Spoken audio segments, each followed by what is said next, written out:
"I'm calling the police," I said calmly, standing in my own kitchen while my husband begged me not to destroy his life. "You might think you know how this story ends, but trust me, you don't. But let me start from the beginning, because this story isn't just about betrayal. It's about finding yourself when everything you believed turns out to be a beautiful lie. My name is Margaret Sullivan, though most folks call me Maggie. I'm 74 years old, and I've been married to Richard for 46 years. Until 3 weeks ago, I thought I knew exactly who I was. A devoted wife, a loving grandmother, and a woman who'd done everything right. Turns out I was wrong about all of it. And the worst part? I didn't even see it coming. Before I tell you what happened next, I want you to stay with me. Subscribe if you haven't already, and let me know in the comments where you're watching from. It warms this old heart to know where my words travel. Now, let me take you back to that Tuesday morning when my carefully constructed world started cracking at the seams. It was raining that Tuesday. I remember because Richard complained about his golf game being canceled. "Looks like I'll be stuck inside all day," he said, buttering his toast with more force than necessary. Might as well catch up on some paperwork in the study. Richard had sold his insurance business 5 years earlier, but he still maintained an office at home for what he called consulting work. I'd long stopped asking questions about what exactly he was consulting on. "I'll make your favorite stew for dinner," I offered, watching him scroll through his phone with an intensity that seemed unusual even for him. He grunted in response, eyes never leaving the screen. 46 years of marriage had taught me to recognize when something was off, but I pushed the feeling down like I always did. Richard was a good man, a good provider, a good husband. I repeated these phrases to myself like prayers. That afternoon, while Richard was supposedly working in his study, I received a call from my daughter Emily. "Mom, can you watch the kids on Friday? David and I have that anniversary dinner." "Of course, sweetheart. Bring them by whenever you need. You're a lifesaver. Sarah's been asking to bake cookies with you anyway." Emily paused. "Is Dad around?" David wanted to ask him something about refinancing. "He's in his study. Should I get him?" "No, that's okay. I'll have David call him later." "Mom, are you all right? You sound tired." I looked at my reflection in the hallway mirror, a 74-year-old woman with silver hair and laugh lines that had deepened into permanent grooves. When had I started looking so old? "I'm fine, dear. Just a long day." After hanging up, I decided to bring Richard some coffee. He liked it at 3 o'clock sharp, black with 1 sugar. I'd been making it the same way for 46 years. His study door was slightly open, and I heard him talking in a low voice. At first, I assumed it was a phone call, but then I heard the unmistakable sound of a woman's laugh through his computer speakers. I should have knocked. Instead, I pushed the door open just enough to see the screen. Richard was on a video call with a woman I'd never seen before. She was young, perhaps 40 at most, with dark hair and bright red lips. She was laughing at something he'd said, touching her collarbone in a way that made my stomach turn. "Richard, you're terrible," she cooed through the speakers. "You love it when I'm terrible," he replied, his voice carrying a playfulness I hadn't heard in decades. I must have made a sound because Richard spun around, his face cycling through surprise, panic, and then something that looked almost like defiance. "Maggie, I set the coffee cup down on his desk with a sharp click that felt satisfying. "Your coffee. 3 o'clock, 1 sugar, like always." Then I walked out, closing the door behind me with exaggerated gentleness. I didn't confront him immediately. Instead, I did what any rational 74-year-old woman would do. I called my best friend Helen and asked her to meet me at the coffee shop downtown. Helen had been my friend since college, back when we were both young and stupid and thought we knew everything about love.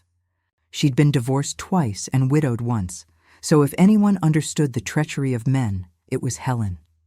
"He's having an affair," I said flatly, stirring my chamomile tea without drinking it. Helen's eyebrows shot up. "Richard? Are you sure?" "I saw him video chatting with some woman. The way they were talking." I couldn't finish the sentence. "Oh, honey!" Helen reached across the table and squeezed my hand. "What are you going to do?" "I don't know. Part of me wants to pretend I never saw it. We're too old for this kind of drama." "Margaret Sullivan, don't you dare." Helen's voice was sharp. "You're never too old to demand respect. Trust me, I learned that the hard way." "But 46 years, Helen. What do I do with 46 years? When you've built your whole life around someone, how do you even begin to unbuild it? You figure out the truth, all of it. Because if Richard's cheating, there's usually more you don't know about. Helen's words echoed in my head as I drove home. More I didn't know about. What else had I been blind to? That evening, Richard acted like nothing had happened. He ate my stew, complimented the seasoning, and asked about my day at the community center where I volunteered.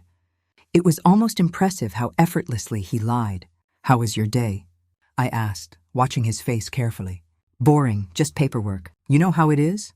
Any interesting calls?" His jaw tightened almost imperceptibly. "Nothing worth mentioning." I nodded and cleared the dishes, each movement mechanical and precise. In the kitchen, I stood at the sink and realized I'd been performing this exact routine for 46 years. When had my life become a series of repetitive motions, each day identical to the last? That night, I waited until Richard was asleep, his snoring filling our bedroom like it had for decades, and I did something I'd never done before. I took his phone from the nightstand and brought it to the bathroom. His passcode was our anniversary date. Of course it was. Even his infidelity was predictable. What I found made me physically ill. Messages to someone named Cheryl dating back 8 months. Explicit photos. Plans to meet at hotels. Discussions about leaving me once the money situation was sorted out. The money situation. With shaking hands, I opened his email. What I discovered there was so much worse than an affair. Richard had been moving money from our joint accounts into ones I'd never known about. He'd taken out a second mortgage on our house without telling me. He'd drained my late mother's inheritance, money I'd planned to leave to Emily and her children. Over $400,000 was simply gone. I sat on the bathroom floor, my mother's bracelet cold against my wrist, and finally allowed myself to cry. Not for Richard or our marriage, but for the woman I'd been, the one who'd trusted so completely that she'd never thought to look. The next morning, I called my nephew James.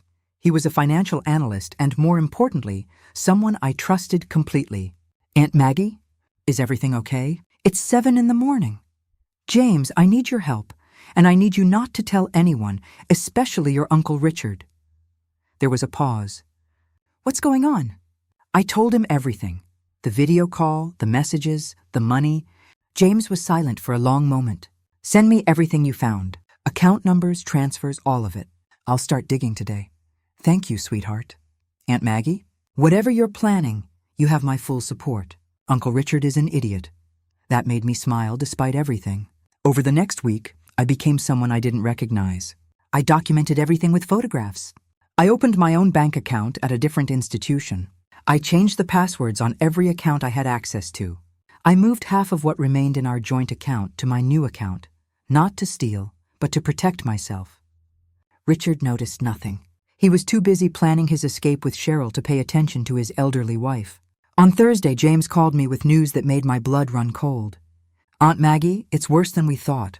Richard hasn't just been stealing from you. He's been running an investment scam. He's been telling his old clients that he's managing their retirement funds, taking their money, and using it to fund his lifestyle. We're talking about at least 15 people, maybe more. Total damages could be over $2 million. I sat down heavily in my kitchen chair. $2 million? He's a con artist, Aunt Maggie. He's been doing this for years, probably since before he sold the business. The affair is just a side effect of having too much money and too little conscience. What do I do? You protect yourself. Get a lawyer. Today.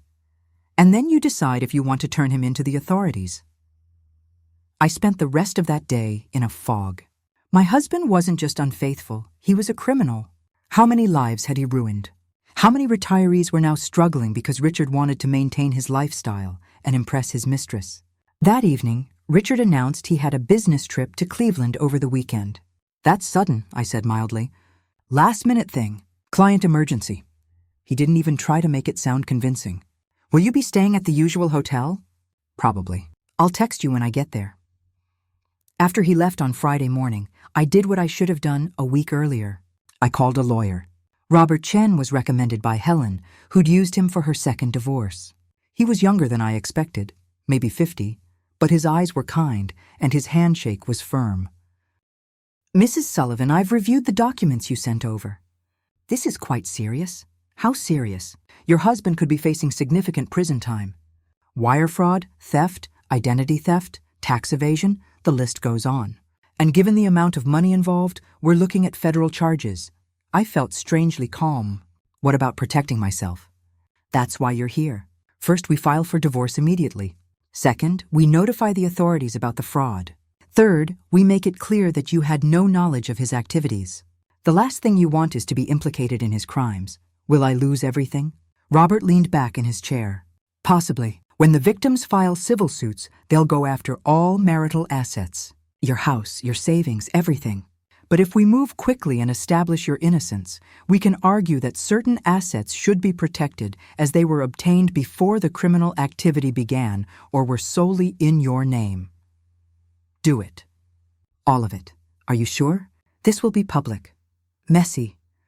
Your husband will likely try to claim you knew about everything. I thought about Cheryl's messages, about the retirees Richard had stolen from, about 46 years of being taken for granted. I'm sure. That night, Emily called. Mom, did you know Dad's in Cleveland? He mentioned a business trip. That's weird. David called the hotel Dad usually stays at, and they said they don't have a reservation under his name. My stomach nodded. Maybe he's staying somewhere different this time. Maybe. Mom, is everything okay between you and Dad? You've seemed distant lately. I wanted to tell her everything, but not over the phone. Not yet. Everything's fine, sweetheart. Don't worry about us old folks. After hanging up, I poured myself a glass of wine, something I rarely did, and sat on my back porch watching the sunset. Tomorrow I would burn down the life I'd built. Tomorrow Richard's world would implode. But tonight I would mourn the woman I'd been, the one who'd believed in fairy tales and forever. Richard came home Sunday afternoon, looking tan and relaxed. He kissed my cheek like he always did and asked what was for dinner.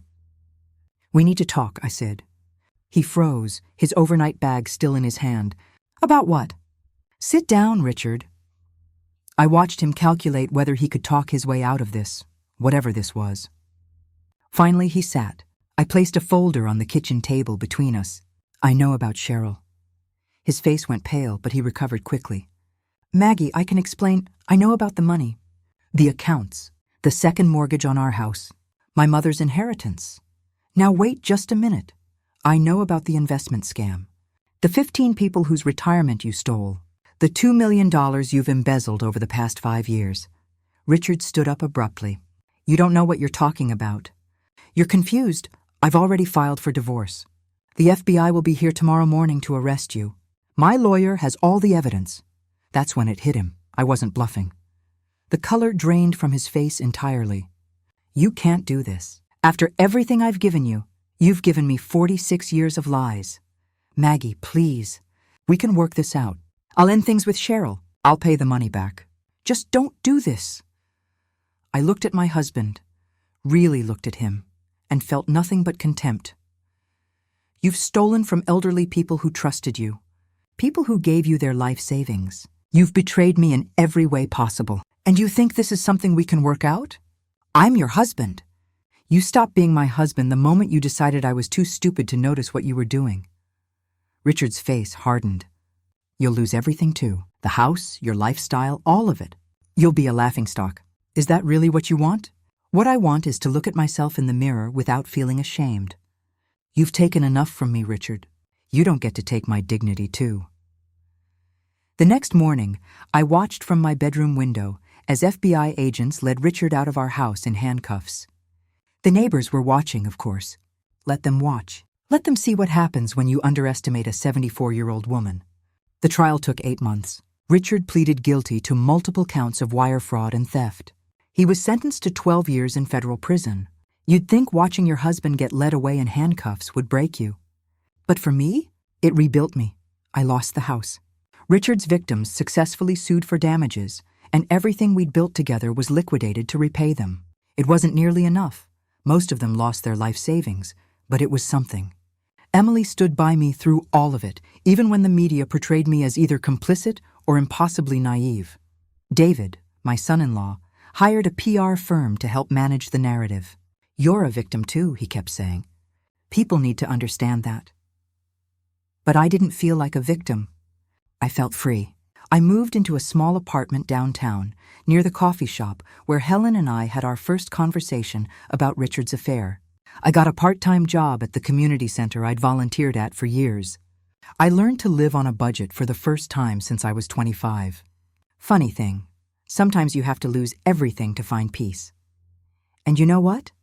I was happier than I'd been in decades. Helen moved into the apartment next door. "Someone needs to make sure you don't become one of those sad old ladies who talks to cats," she said while helping me unpack. I like cats. Exactly my point. On what would have been my 47th wedding anniversary, Emily took me out to dinner. She was pregnant with her third child, and I watched her glow with happiness while discussing nursery colors. "Mom, can I ask you something?" "Of course, sweetheart. Do you regret it? Turning Dad in?" I thought about Richard in his prison cell, about the life we'd had, about the woman I used to be. Not even for a second. The only thing I regret is not seeing the truth sooner. How did you finally do it? Turn him in, I mean. Weren't you scared? Terrified. But I realized something important. I'd spent 46 years being scared of the wrong things. I was scared of being alone, of being judged, of disrupting everyone's lives. But I should have been scared of wasting my life with a man who saw me as a convenient fool. Emily reached across the table and squeezed my hand. "You're the strongest person I know." "I'm not strong, honey. I'm just tired of being weak." A year after Richard's sentencing, I did something I'd always dreamed about, but never had the courage to pursue. I enrolled in pottery classes at the community college. My instructor was a woman named Maria, probably in her 50s, with kind eyes and paint-stained fingers. "Have you ever worked with clay before?" she asked.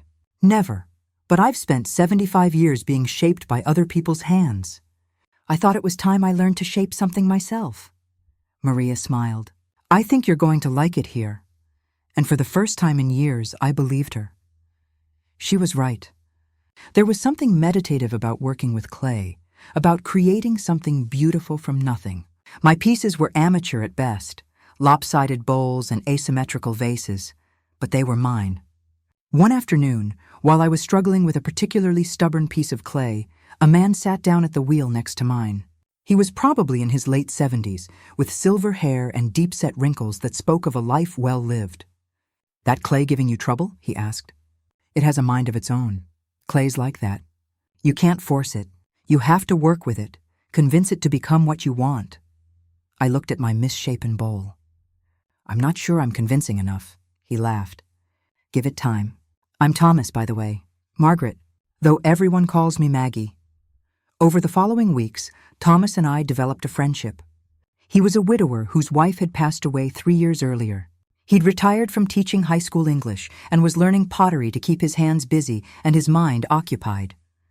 "Do you miss her?" I asked one day while we were cleaning up after class. "Every day. But missing her doesn't mean I can't also enjoy what's ahead." It was a simple statement, but it resonated deeply. I'd been so focused on grieving what I'd lost that I hadn't considered what I might gain. "I was married for 46 years, I heard myself say. He's in prison now for fraud and theft. Everyone thinks I should be devastated, and maybe I should be, but mostly I just feel relieved." Thomas nodded slowly. "Sounds like you've been carrying a heavy load for a long time." I didn't realize how heavy until I put it down. We stood there in comfortable silence, washing clay from our hands and listening to Maria hum while she reorganized the studio. "Would you like to get coffee sometime?" Thomas asked. "As friends, I mean. No pressure. Just coffee and conversation." A new chapter, one I never expected at 75. I smiled. "I'd like that very much." 2 years after Richard's arrest, I was sitting in my small apartment working on a pottery piece when Emily called. "Mom, Dad's lawyer called. They want to know if you'll visit him in prison. He's asking to see you." My hand stilled on the clay. "What did you tell them?" "That I'd ask you, but it was your decision entirely." I thought about Richard, about the man I'd loved and the man he'd actually been. Part of me was curious to see him, to understand what had driven him to destroy so many lives. But a larger part of me knew that closure didn't require confrontation. "Tell them thank you, but no. I have nothing to say to him." "Are you sure?" "Closure doesn't always need words. Sometimes it's just silence. Completely sure. Richard made his choices, and I've made mine. He doesn't get any more of my time. After hanging up, I returned to my pottery. My hands had learned patience over the past 2 years, learned that creating something beautiful required time, attention, and the willingness to start over when things fell apart. That evening, Thomas and I had dinner at a small Italian restaurant near the community center. We'd been seeing each other regularly for months now, nothing serious, just two old people enjoying each other's company without the weight of expectations. I heard from Richard today, I told him over pasta. He wants me to visit him in prison. Will you? No. I spent 46 years trying to fix things that were broken beyond repair. I'm done with that. Thomas raised his wine glass. To being done with broken things. I clinked my glass against his. To starting over, even when you think it's too late. On my 76th birthday, I hosted a small party in my apartment. Emily came with her 3 children, Helen brought her famous chocolate cake, and Thomas arrived with a pottery piece he'd made, a beautiful blue vase that caught the light just right. Speech, Helen called out, and everyone joined in. I stood in my tiny living room, surrounded by the people who mattered most, and felt a wave of gratitude so strong it brought tears to my eyes. I've been thinking a lot lately about the woman I was 2 years ago, I began. She would have been terrified to be standing here in this small apartment with her rented furniture and second-hand dishes. She measured her worth by the size of her house and the length of her marriage. She thought security came from staying quiet and keeping everyone happy. If only she knew what strength looked like, she'd see it standing here today. I looked at Emily, who was holding her youngest daughter, but that woman was wrong about almost everything. Real security comes from knowing you can survive on your own. Real strength comes from choosing to start over, even when it's hard and scary and everyone thinks you should just accept things as they are.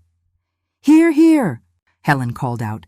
I lost almost everything 2 years ago, but I gained something more valuable, myself. I learned that it's never too late to become the person you should have been all along. I learned that betrayal can be a gift if it shows you the truth you've been too scared to see. Thomas squeezed my hand gently. So thank you all of you for standing by me while I figured out who Maggie Sullivan really is. And if there's one thing I want you all to remember, it's this. Don't wait until you're 74 to demand the life you deserve. Don't accept less than honesty, respect, and genuine love. And don't ever let someone convince you that you're too old, too tired, or too invested to start fresh. Later that night, after everyone had gone home, I sat on my small balcony looking out at the city lights. My phone buzzed with a message from Emily. Thank you for showing me what real courage looks like. I love you, Mom. I typed back. I love you too, sweetheart. And remember, courage isn't the absence of fear. It's doing what needs to be done despite the fear. As I set my phone down, I thought about Richard in his prison cell, about Cheryl who disappeared as soon as the money ran out, about the life I'd left behind. I should have felt sad or angry or regretful. Instead, I felt free. 3 years after Richard's arrest, I opened my own small pottery studio in partnership with Maria and Thomas.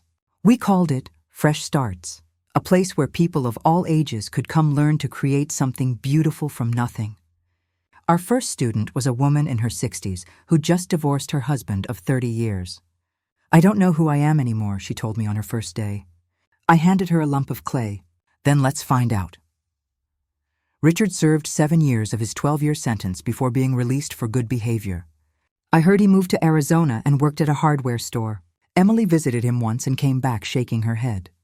He still doesn't get it, Mom. He still thinks he's the victim in all of this. Some people never do, I said. But that's not our problem anymore. On my 80th birthday, Thomas asked me to marry him. We were at the pottery studio, covered in clay, and laughing about a bowl that had collapsed spectacularly on the wheel. Marry you? I repeated, surprised. Thomas, we're in our 80s. Isn't that a bit sensible? Practical? Wonderful. He was grinning.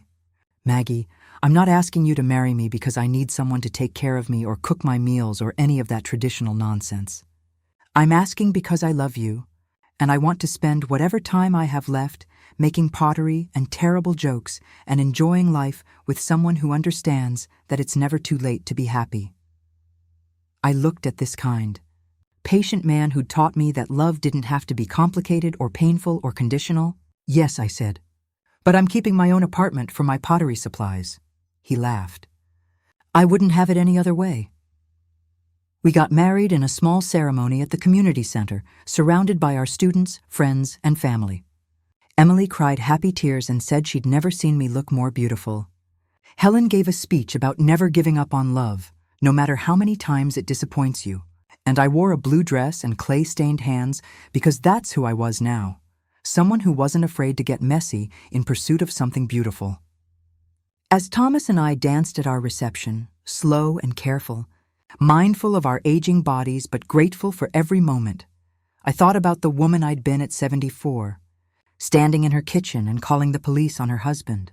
She'd been terrified, angry, and completely lost, but she'd also been brave in a way she'd never been before. And that bravery had led to this, a life filled with pottery and laughter and the kind of love that doesn't require you to be anyone other than exactly who you are. What are you thinking about? Thomas whispered. About how the worst thing that ever happened to me turned out to be the best thing that could have happened. He kissed my forehead gently. Sometimes we have to lose everything to find out what we really need. And what do we really need? Not much. Just the courage to start over and the wisdom to recognize when something's worth keeping. I smiled against his shoulder, moving slowly to the music, and silently thanked the younger version of myself, the one who'd been brave enough to call the police, to file for divorce, to turn her husband in despite knowing it would cost her everything. She'd given me this, a second chance at life, and I intended to make the most of every single day of it. Thank you for listening to my story. It wasn't easy to tell, but I hope it reminds someone out there that it's never too late to demand better. It's never too late to start over. And it's never too late to become the person you were always meant to be. Don't forget to subscribe and share your own stories in the comments. Your voice matters, and your story deserves to be told. After all, we're never too old to learn, grow, and begin again.